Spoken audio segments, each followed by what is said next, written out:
Hello friends, आप सभी का स्वागत करता हूं आज की इस क्लास में गाइज।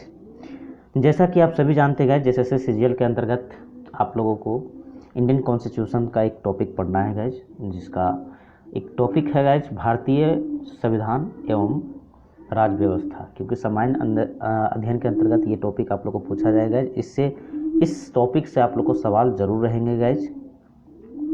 तो उसी को ध्यान को रखते हुए गाइज टू द सिलेबस हम लोग इंडियन कॉन्स्टिट्यूशन का आज सेट लेकर आए हैं गाइज, जो कि हमारा ये सेट 1 है।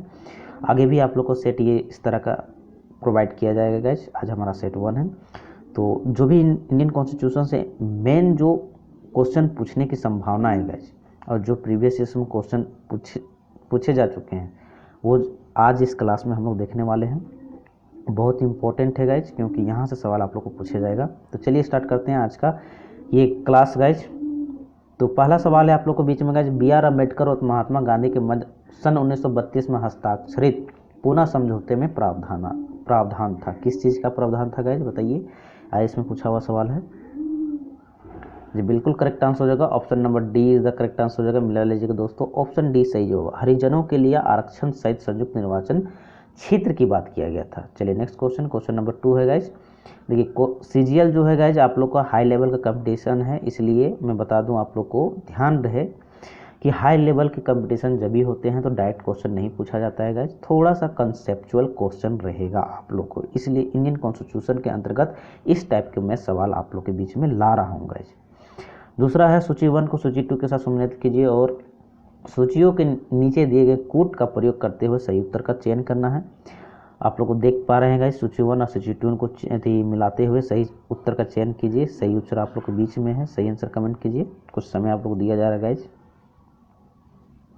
जी। बिल्कुल करेक्ट आंसर हो जाएगा, मिला लीजिए। इसका सही जवाब होगा option number B is the correct answer हो जाएगा। ठीक है, ऑप्शन बी सही जवाब हो जाए। इसका मतलब कहने का मतलब कि गाइज आपका सूरत विभाजन की बात करें तो सूरत विभाजन जो हमारा हुआ था गाइज वो 1907 में हुआ था। ठीक है, सूरत विभाजन 1907 में हुआ था। सांप्रदायिक अधिनिर्णय की बात करें तो सांप्रदायिक अधिनिर्णय जो हुआ था 1932 में हुआ था।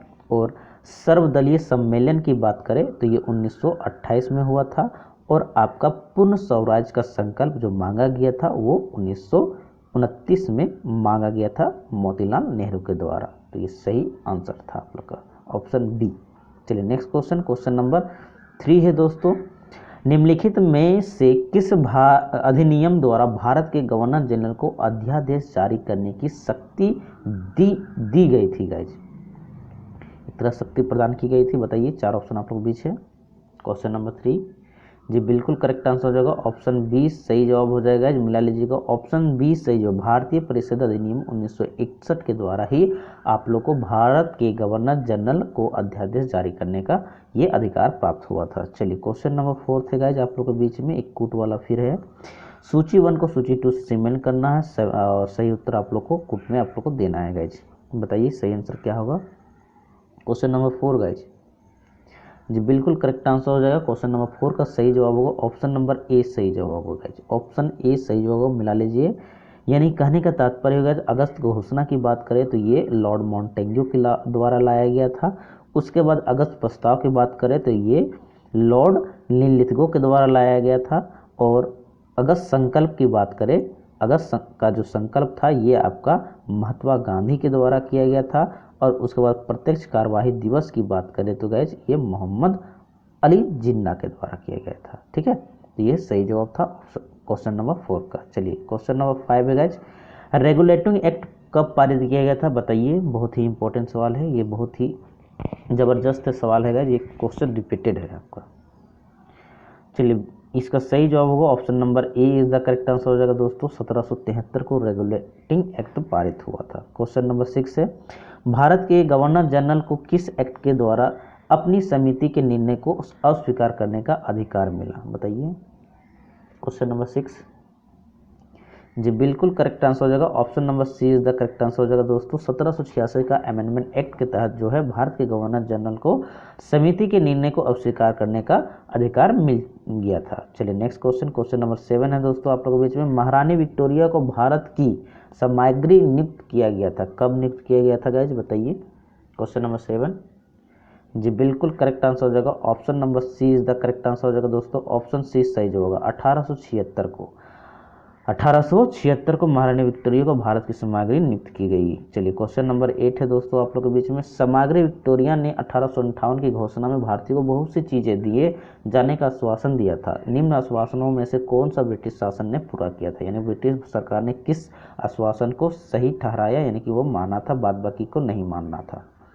तो इसका सही जवाब आप लोग को बताना है। 4 ऑप्शन आप लोग के बीच है, सही आंसर कमेंट कीजिएगा। क्वेश्चन नंबर 8 जी बिल्कुल करेक्ट आंसर हो जाएगा, option number B is the correct answer हो जाएगा। ऑप्शन बी सही जवाब होगा। देशी रजवाड़ों की यथास्थिति बनाए रखने की जो आश्वासन था यही आपका पूरा कर पाया था, बाद बाकी पूरा नहीं किया था। चलिए नेक्स्ट क्वेश्चन, क्वेश्चन नंबर 9 है गाइज। मिंटो मार्ले सुधार का उद्देश्य क्या था गाइज? बहुत ही इंपॉर्टेंट सवाल है, जैसा कि आप देख पा रहे हैं आईएएस में पूछा हुआ सवाल है। क्वेश्चन नंबर 9 जी बिल्कुल करेक्ट आंसर है, option number A is the correct answer हो जाएगा। पृथक निर्वाचन प्रणाली की मांग की गई थी इसमें, ठीक है। ये उद्देश्य था आपका पृथक निर्वाचन प्रणाली का, ऑप्शन ए सही जवाब होगा क्वेश्चन नंबर 9। चलिए क्वेश्चन नंबर 10 है। मार्ले मिंटो सुधार बिल किस वर्ष पारित हुआ था गाइस, बताइए। क्वेश्चन नंबर 10 जी बिल्कुल करेक्ट आंसर हो जाएगा, option B is the correct answer होगा 1919 में, जैसा कि 9 आप लोग देख पा रहे हैं guys.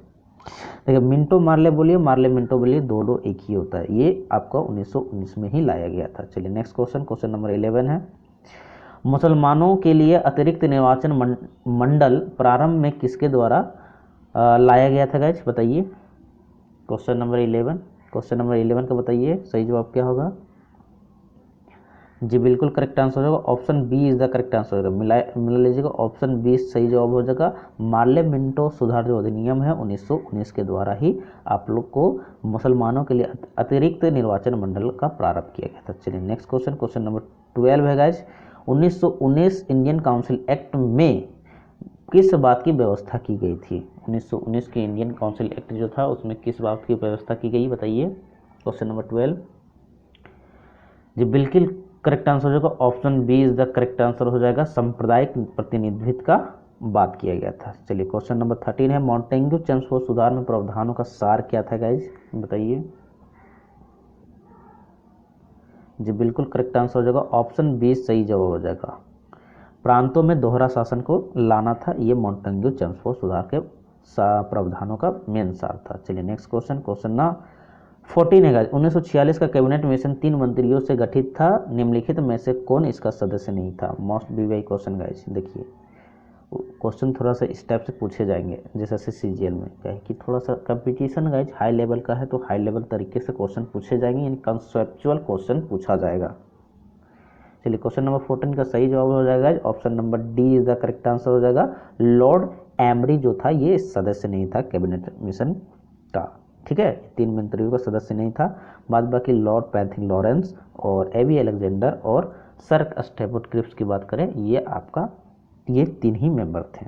Next question, question number 15 है गाइस। कैबिनेट मिशन योजना, कैबिनेट मिशन योजना क्वेश्चन नंबर 15, कैबिनेट मिशन योजना के विषय में कौन सा सही नहीं था गाइस, बताइए। कैबिनेट मिशन योजना में किस बात को सही नहीं ठहराया गया है 4 ऑप्शन में से?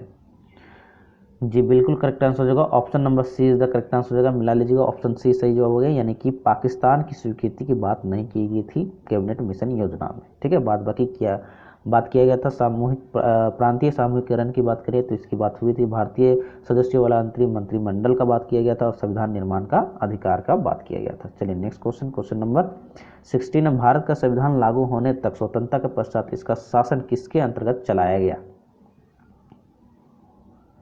बिल्कुल करेक्ट आंसर गाइस, यानी कि जब तक संविधान लागू नहीं हुआ था तो स्वतंत्रता का पश्चात जो है कब किस अधिनियम के तहत ये चलाया गया था भारत को गाइस, बताइए। क्वेश्चन नंबर 16 का सही आंसर क्या हो जाएगा? जी बिल्कुल करेक्ट आंसर हो जाएगा, option C is the correct answer हो जाएगा। 1935 के भारत शासन अधिनियम के तहत, भारत सरकार अधिनियम के तहत ये चलाया गया था स्वतंत्रता बाद गाइस, ठीक है। उसके बाद आपका 26 जनवरी 1950 को जैसे संविधान बना उसके बाद ये भारत का रेगुलेटिंग जो हुआ आपका 26 जनवरी 1950 के संविधान के अकॉर्डिंग होगा गाइस, जो अब तक चलता आ रहा है। चलिए क्वेश्चन नंबर 17 है। भारतीयों को वर्ष 1947 में सार्वभौम सत्ता सौंपने की योजना किस निम्न में से किस नाम से जानी गई गाइस? क्वेश्चन नंबर 17 बताइए सही जवाब क्या होगा। जी बिल्कुल करेक्ट आंसर हो जाएगा option number C is the correct answer हो जाएगा, माउंटबेटन योजना के नाम से जाना गया। चलिए नेक्स्ट क्वेश्चन, क्वेश्चन नंबर 18 है गाइज, कौन सुमेल नहीं है गाइज, मोस्ट वीवीआई क्वेश्चन है। मैं बार बार आप लोग को रिपीट कर रहा हूँ, जैसे एसएससी में इस टाइप के सादा क्वेश्चन आप लोग को मिलेंगे, कंसेप्चुअल क्वेश्चन मिलेंगे। क्वेश्चन नंबर 18 बताइए सही जवाब क्या होगा गाइज, माल्टो मिल्डो सुधार अधिनियम मिलेंगे तो कौन सुमेल नहीं है बताइए। तो इसका सही जवाब होगा option number D is the correct answer हो जाएगा गाइज। इसका सही जवाब ऑप्शन डी सही होगा, है ना।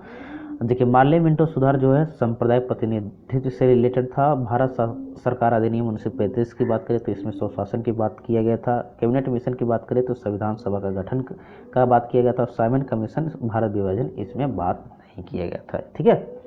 चलिए नेक्स्ट क्वेश्चन, क्वेश्चन नंबर हमारा 19 आ जाता है गाइस। क्वेश्चन नंबर 19 क्या बोलता है, देखिए किस भारत सरकार अधिनियम के तहत पहली बार विधायिका में कुछ निर्वाचित प्रतिनिधित्व की मंजूरी दी गई, बताइए। ये कूट में आंसर है गाइस, सही आंसर क्या होना चाहिए, सही आंसर कमेंट कीजिए क्या होगा 19 का गाइज। जी बिल्कुल करेक्ट आंसर हो जाएगा ऑप्शन बी। ऑप्शन बी, जो बच्चे ऑप्शन बी करेक्ट किए आंसर दिए होंगे उनका सही जवाब हो जाएगा, ठीक है। ऑप्शन बी है भारत सरकार अधिनियम 1919 की बात करें तो गाइज ये आपका द्वैध प्रांतों में द्वैध शासन की बात करता है। भारत सरकार अधिनियम 1935 की बात करें गए तो ये आपका प्रांतीय स्वायत्तता की बात करता है। और मिल्टो मार्ले सुधार 1919 की बात करें तो गैज ये आपका सांप्रदायिक निर्वाचन की बात करता है। भारत परिषद अधिनियम 1961 की बात करें तो इसमें सती प्रथा का जो है अंत किया गया था गैज। और अधिनियम 1958 की बात करें तो ये ब्रिटिश शासन शक्ति में आया था अधिनियम 1958 के तहत। ये सही आंसर हो जाएगा ऑप्शन बी। चलिए क्वेश्चन नंबर 20 है गाइज, अखिल भारतीय महासंघ स्थापित करने का प्रावधान शामिल किया गया था गाइज, किस अधिनियम के तहत शामिल किया गया था बताइए। क्वेश्चन नंबर 20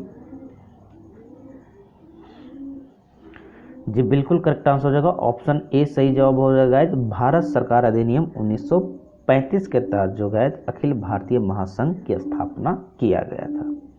चलिए क्वेश्चन नंबर 21 है, निम्नलिखित में से किस अधिनियम ने केंद्र में द्वैध शासन प्रणाली को स्थापित किया गया, मोस्ट बी क्वेश्चन 21 जी बिल्कुल करेक्ट आंसर है गाइज। द्वैध शासन प्रणाली की बात करें तो सबसे पहला आप लोग को आंसर मानना है भारत शासन अधिनियम 1919 के तहत। चलिए नेक्स्ट क्वेश्चन है आप लोग के 22, संघीय प्रणाली का पहला प्रयास भारत सरकार अधिनियम के किस अधिनियम के द्वारा किया गया था गाइज बताइए।